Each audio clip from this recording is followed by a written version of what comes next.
오늘은 고난주간의 시작인 종려주일입니다. 예수님께서는 구약의 선지자 스가랴의 예언대로 나귀의 작은 것, 곧 나귀 새끼를 타시고 예루살렘 성에 입성하셨습니다.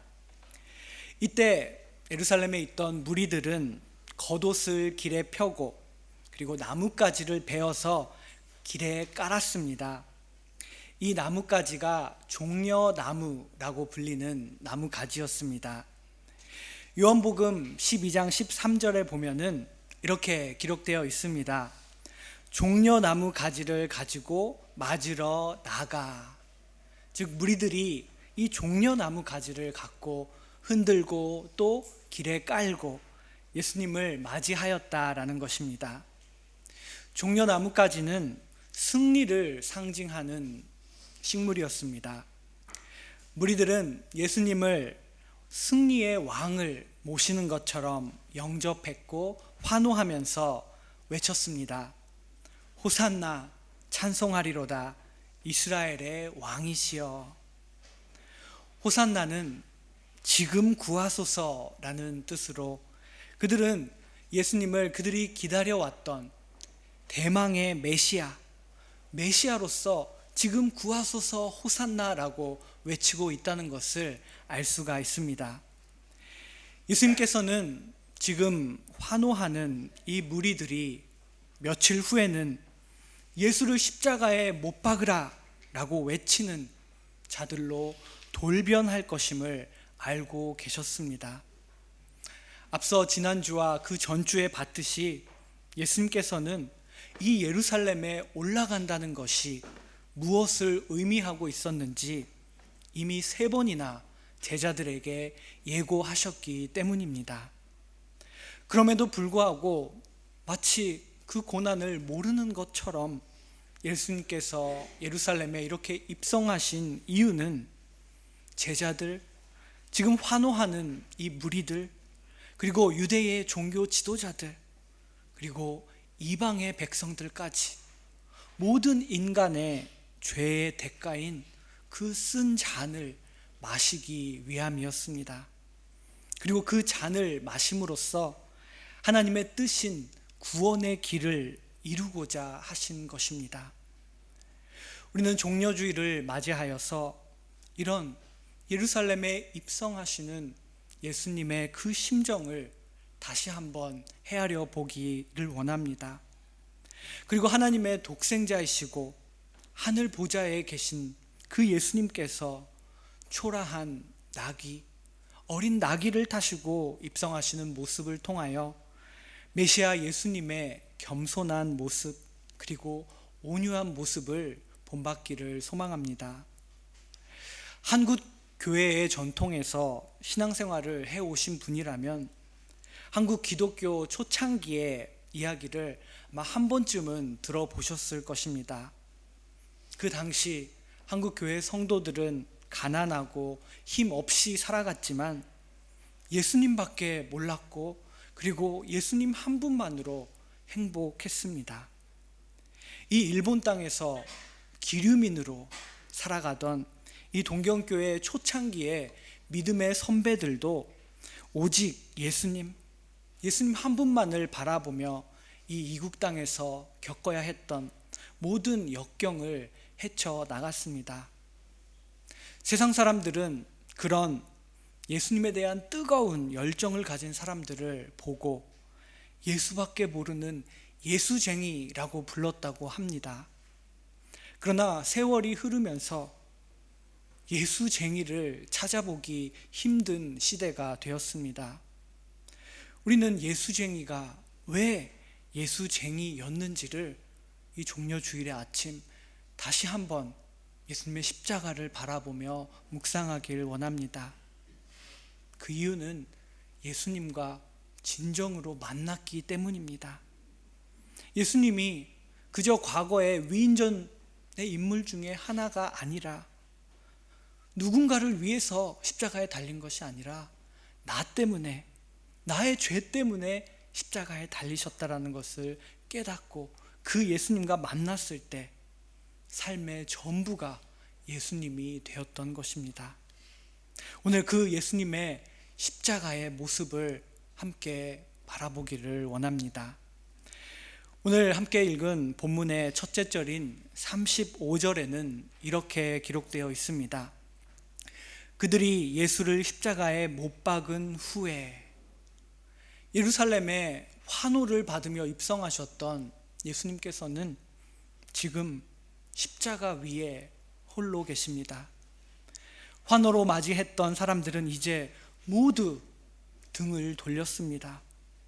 늘 함께 해왔던 12 제자들마저도 예수님 곁을 떠나고 말았습니다. 예루살렘에 들어오신 지 일주일 만에 상황이 이렇게 변한 것입니다. 한 주 전 예루살렘의 사람들은 어떤 이유 때문에 예수님을 환호했던 것인가요? 그때까지만 해도 분명 사람들은 예수님께 호의적인 태도를 보였습니다. 예수님이 대망의 기다리고 기다려왔던 메시아라는 기대까지도 갖고 있었습니다. 그러나 불과 며칠 사이에 전혀 다른 상황이 되었다라는 것입니다. 이런 모습을 통해 우리는 우리의 삶, 우리가 살아가는 이 세상을 돌아볼 수가 있습니다. 세상은 빠르게 변하고 있습니다. 그 변화의 속도는 날로 빨라지고 있어서 그 속도에 따라가기가 벅찰 정도입니다. 사람들이 믿어왔던 상식마저도 다음 날은 바뀌어지는 경우가 있습니다. 사람들의 흥미와 관심도 하루빨리 변하는 모습을 볼 수가 있습니다. 이런 모습을 보면서 우리는 다시 한번 생각해야 합니다.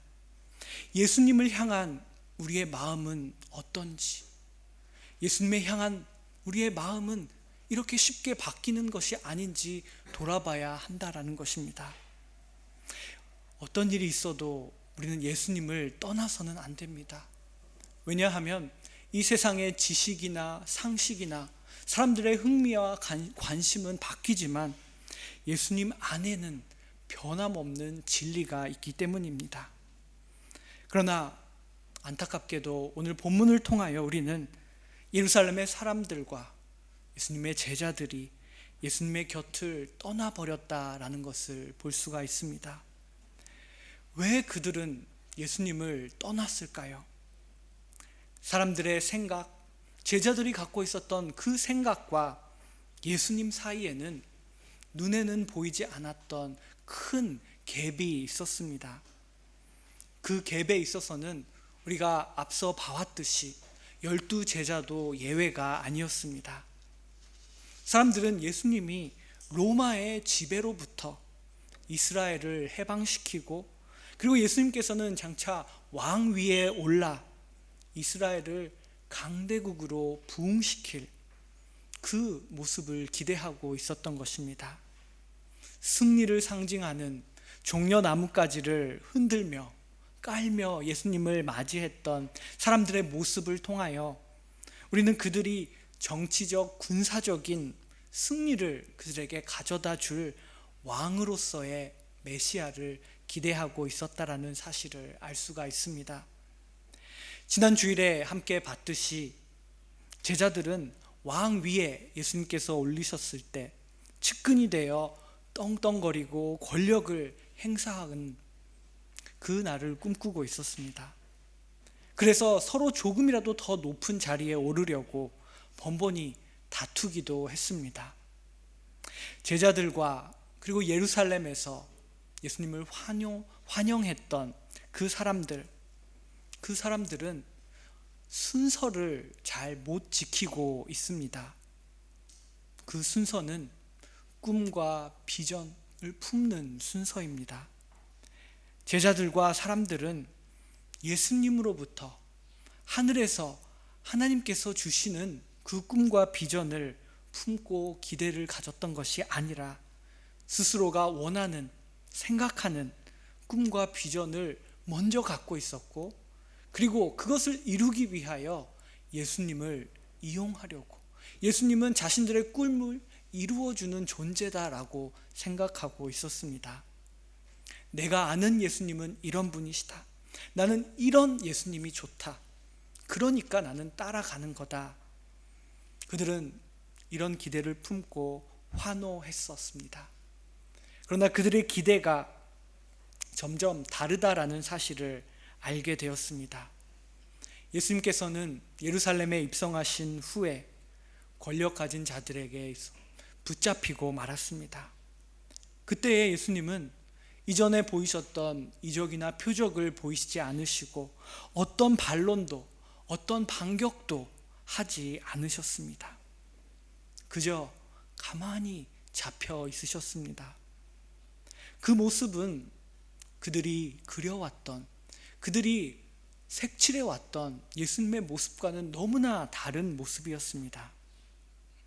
그들이 봐왔던 예수님은 능력을 행하시고 기적으로 민중의 마음을 사로잡았던, 뭔가 새로운 역사를 이룰 것만 같았던 그런 분이셨습니다. 그러나 예루살렘에 올라오신 예수님의 모습은 그 이상도 그 이하도 아닌 그저 한 시대에 잊혀지는 인물이었다라는 것입니다. 변하는 시대의 흐름 속에서 사라지는, 스쳐 지나가는 한 사람으로 그들은 예수님을 생각했고 떠나고 말았습니다. 예수님을 환호했던 무리들이 십자가에 달았다, 예수님을 오늘 본문에서 십자가에 달았다라는 이 사실은 우리 스스로의 믿음을, 우리와 예수님과의 관계를 돌아보게 합니다. 내가 만난 예수님, 내가 알고 있는 예수님은 누구인지, 혹시 내가 놓인 상황이나 나의 목적 안에서 예수님을 이해하고 있지는 않는지 돌아보게 합니다. 오늘 본문에서 십자가에 달리신 예수님은 이 고난을 앞두고 치열한 영적인 싸움을 치르셨습니다. 예수님께서는 인간의 몸으로 이 땅에 오셨고, 그렇기 때문에 인간의 경험과 인간의 감정을 알고 계셨습니다. 그것이 어떤 욕구를, 어떤 뜻을 만들어내는지 알고 있었습니다. 그래서 예수님은 겟세마나에서 기도하실 때에 쓴 잔을 피하려 하셨습니다. 마태복음 26장 39절에는 예수님의 기도의 내용이 기록되어 있습니다. 이르시되 내 아버지여, 만일 할만하시거든 이 잔을 내게서 지나가게 하옵소서. 예수님은 이 쓴 잔이 무엇을 의미하고 있는지, 그리고 인간의 감정으로, 인간의 경험과 생각으로 이것을 피하고 싶다라는 그 마음을 갖고 계셨다라는 것입니다. 그러나 중요한 것은 예수님은 땀이 핏방울처럼 흐를 정도로 그런 자신의 인간의 생각, 육의 생각과 싸우셨다라는 것입니다. 그리고 인간의 경험과 뜻에서 나온 것이 아닌 하늘로부터 오는 하나님의 뜻, 하나님이 주시는 꿈과 비전으로 자신을 채워 가셨다라는 것을 우리는 볼 수가 있습니다. 겟세마네에서 예수님은 이 치열한 영적 싸움 끝에 결국 하나님의 뜻에 순종하기를 원한다라고 고백하셨습니다. 예수님이 몸소 보여주신 것처럼 우리는 나의 뜻과 나의 계획이 아닌 먼저 하늘의 것, 하나님께서 주시는 꿈과 비전, 그 뜻으로 채워져야 한다는 것입니다. 예수님께서 기도를 통하여 하나님의 뜻을 향하여 채워가시고 맞춰가셨던 것처럼 우리가 드려야 할 진정한 기도는 바로 이 하나님의 뜻과 나 자신을 맞추어 나아가는 기도입니다. 오늘 본문 속에서 볼 수 있는 예수님은 사람들로 인하여 능욕을, 모욕을 당하는 모습입니다. 예수님의 공생애에서는 많은 병자를 치유하셨고 친구 없는 자의 친구가 되시고, 그리고 하나님 나라의 가르침을 전하시면서 많은 사람들이 예수님을 따랐습니다. 예수님이 가는 곳에는 어디든지 사람들이 있었습니다. 예수님의 그런 영향력은 유대의 종교 지도자들도 무시할 수가 없었습니다. 그들은 예수님을 시기하고 예수님을 향한 분노를 품고 있었지만 늘 예수님 곁에 있는 이 사람들 때문에 함부로 손을 댈 수가 없었습니다. 그러나 가롯 유다가 계기가 되어 당시 절대적이었던 유대 종교 지도자들의 힘, 그리고 로마 제국의 힘에 의해 예수님은 결박당하셨습니다. 그리고 결국 예수님을 따르던 그 많은 사람들도 그 권력 앞에서 어떻게 할 수 없고 예수님을 떠나고 말았습니다. 예수님 곁에 있던 사람들이 떠나가자 이제 그들은 마음껏 조롱하는 것입니다. 로마의 병사, 대제사장, 서기관, 장로, 그리고 강도까지도 예수님을 모욕하고 희롱했다라는 내용이 기록되어 있습니다. 본문 35절에는 그들이 예수님을 십자가에 못 박은 후에 그 옷을 제비 뽑아 나누었다. 예수님의 옷을 벗기고 그리고 그것을 제비 뽑아 나누었다. 그들이 어떻게 예수님을 모욕했는지가 기록되어 있습니다. 그리고 39절에는 지나가는 자들이 자기 머리를 흔들며 예수님을 모욕했다. 그리고 41절에는 예수님을 희롱하는 종교 지도자들의 모습이 나타나 있습니다. 지나가는 사람들은 머리를 흔들며 예수님을 모욕했습니다. 여러분 생각해 보십시오. 누군가가 내 앞에 나와서 머리를 흔들면서 나를 모욕할 때 얼마나 화가 치밀겠습니까? 우리들의 수많은 그런 모욕의 경험, 예수님께서는 오늘 본문을 통해서 그 어떤 모욕보다도 더 심한 모욕을 받고 계십니다. 그리고 44절을 보면 십자가에 못 박혔던 좌우의 강도들까지도, 죄인 중에 죄인이었던 강도들까지도 예수님을 욕했다라고 기록되어 있습니다. 그런데 이 모욕 앞에서 예수님은 한마디도 하지 않으십니다. 이 모든 모욕을 묵묵히 듣고 계셨습니다. 침묵을 지키셨던 것입니다. 왜 침묵을 지키셨을까요? 그것은 하나님의 뜻을 이루기 위하기 때문입니다. 예수님은 아무 말도 말씀하시지 않았지만 침묵이라는 언어를 통하여 그들의 모욕을 다 받으셨습니다. 지금 모욕하고 희롱하는 그 모든 사람들을 침묵으로 섬기셨다라는 것입니다. 영적으로 이 장면을 볼 때에 욕하는 자들의 발을 침묵으로 씻는, 그들을 섬기는 예수님의 모습을 볼 수가 있습니다. 우리는 이 예수님을 희롱하고 모욕하는 모습들, 그 사람들의 모습 가운데 우리의 모습이 있다는 것을 기억해야 합니다. 나는 예수님을 욕한 적이 없다라고 생각할 수도 있습니다. 그러나 우리의 삶의 크고 작은 순간에 예수님을 떠나고 예수님의 말씀을 알매도 그 말씀대로 행하지 않았던 그 순간순간 우리도 예수님을 십자가에 못 박고 그리고 예수님을 희롱하는 자들과 똑같은 자리에 서게 된다라는 것입니다. 그런 우리를 위하여, 그런 예수님을 모욕하고 희롱하는 모든 인간을 위하여 예수님은 침묵을 지키셨고 그 쓴 잔을 마시셨습니다. 40절에는 지나가는 자들이 머리를 흔들며 이렇게 말했다라고 기록되어 있습니다. 네가 만일 하나님의 아들이어든. 이 말은 예수님께서 공생애를 시작하실 때에 광야에서 사탄의 유혹을 받으셨을 때 네가 하나님의 아들이어든 이 돌로 명하여 떡이 되게 하라 라고 말했을 때 그 말과 동일한 표현입니다. 이 사람들, 지나가는 행인들의 입술을 통하여 사탄이 예수님을 최후의 순간에도 유혹하고 있는 것입니다.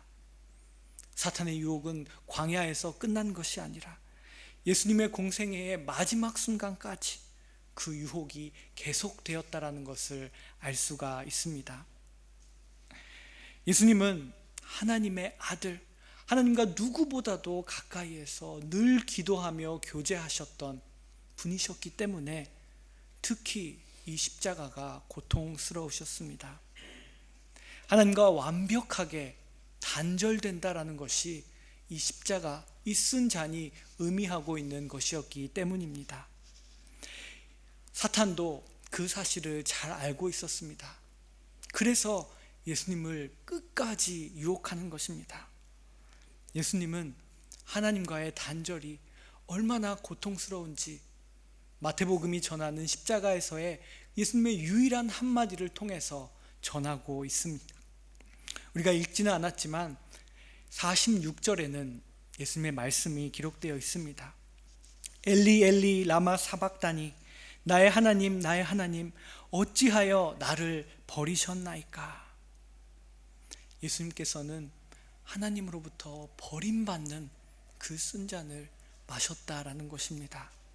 그 단절의 절망과 고통, 예수님께서 누구보다도 그것을 힘들어 하신다라는 것, 그것을 사탄이 알고 있었기 때문에 내가 만일 하나님의 아들이어든 이라고 말하며 사탄은 계속해서 유혹하는 것입니다.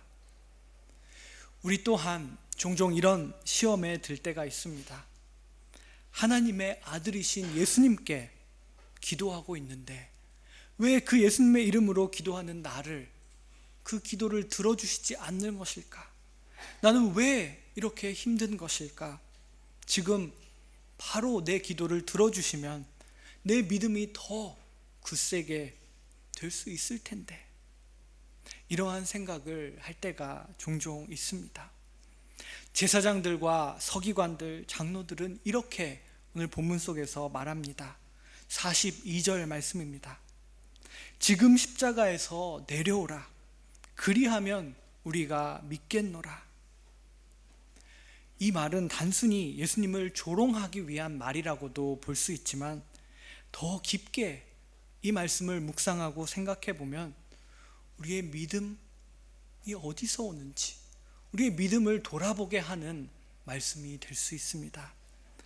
십자가에 달린 예수님께서 그 자리에서 모든 것을 뿌리치고 내려오셨다면 참 놀라운 일일 수도 있습니다. 그렇게 한다면 그들은 믿겠다라고, 믿어주겠다라고 말하고 있습니다. 만약 예수님이 그들의 말대로 그렇게 행하셨다면 어떻게 되었을까요? 그들이 그 자리에서 즉각 회개하고 예수님을 믿었을까요? 아마도 아닐 것입니다. 왜냐하면 이미 예수님께서는 그것보다도 더 위대한 기적을, 표적을 행하셨기 때문입니다. 하지만 그들은 영의 눈과 귀가 닫혀 있었습니다. 만약 예수님께서 그들의 요구를 들어주셨다 할지라도 그들은 더 사악하게 예수님을 죽이기 위한 음모를 꾸몄을 것입니다. 우리는 때때로 이들처럼 나의 기준, 우리의 기준에 맞는 믿음을 얻으려고 합니다. 내가 원하는 그 어떤 것을 이루어 주셨을 때에 믿겠다, 친절하고 편리한, 나에게 있어서 그런 하나님이라면 내가 믿겠다라는 태도입니다. 그러나 이런 태도는 오늘 본문에 나오는 이 유대 종교 지도자들의 말과 별반 다르지 않습니다. 내가 원하는 예수님이라면 따르고 믿겠다, 그리하면 믿겠노라 라는 것입니다. 만약 예수님께서 이 제사장들의 말을 듣고 십자가에서 모든 것을 포기하시고 내려오셨다면 우리 인류의 이 죄악은 여전히 우리의 짐이 되어 아무도 그 죄악으로부터 해방이 될 수 없었을 것입니다. 그리하면 믿겠노라 라고 말하는 제사장들, 서기관, 장로들, 그러나 예수님께서는 침묵으로 그리하지 않으셨습니다. 그 자리에서 내려오시지 않으셨습니다. 그들이 그리하면이라고 요구했을 때 그리하지 않으셨기 때문에 예수님은 버림받으셨고 십자가에 달리셨습니다. 이 오늘의 말씀을 보면서 우리가 살아가는 이 시대, 이 세계를 돌아봅니다. 이 세상은 우리에게 얼마나 많은 그리하면을 요구하고 있나요?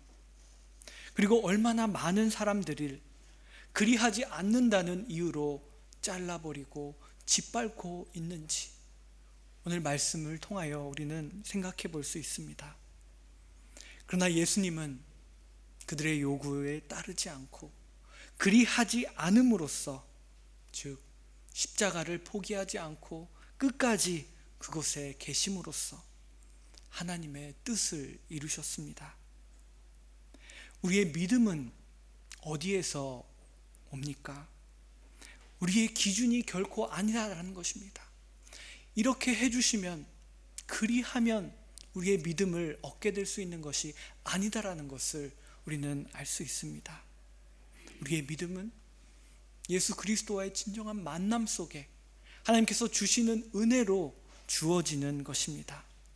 그 은혜로 영의 눈을 뜨고 영의 귀를 열어 예수님을 보게 되고 그 말씀을 가슴판에 새길 수 있게 됩니다.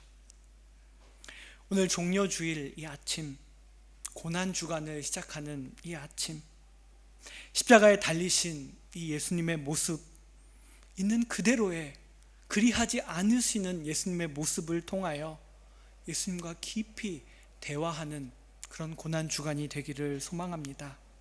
그리하여 언제나 나의 주가 되시고, 그리고 우리를 향하여 꿈을 주시고 비전을 주시고 하나님의 뜻을 이루어 나아가도록 인도하시고 부르시는 그 부르심을 따라 나아가는 참된 예수님의 제자가 되기를 소망합니다. 기도하겠습니다. 사랑과 은혜가 풍성하신 하나님 아버지, 종려주일 아침 예수님의 예루살렘 입성과 그리고 얼마 지나지 않아 십자가에 달리신 예수님의 모습을 돌아보게 하시니 감사합니다. 하나님, 우리의 믿음이 어디서 오는지 오늘 말씀을 통하여 그 무리들의 모습을 통하여 다시 한번 생각해 보았습니다. 그리하면이라고 끊임없이 요구하는 세상, 때로는 우리들도 그리하면이라고 말합니다. 그러나 우리의 믿음은 결코 그리하면에서 나오지 않는다라는 것, 그리하지 않으신 예수님을 따라가는 곳에 우리의 믿음이 있다는 것을 기억하며 예수님의 참된 제자로 걸어가는 저희 한 사람 한 사람이 될 수 있도록 인도하여 주시옵소서. 감사드리며 예수 그리스도의 이름으로 기도드립니다. 아멘. 찬송가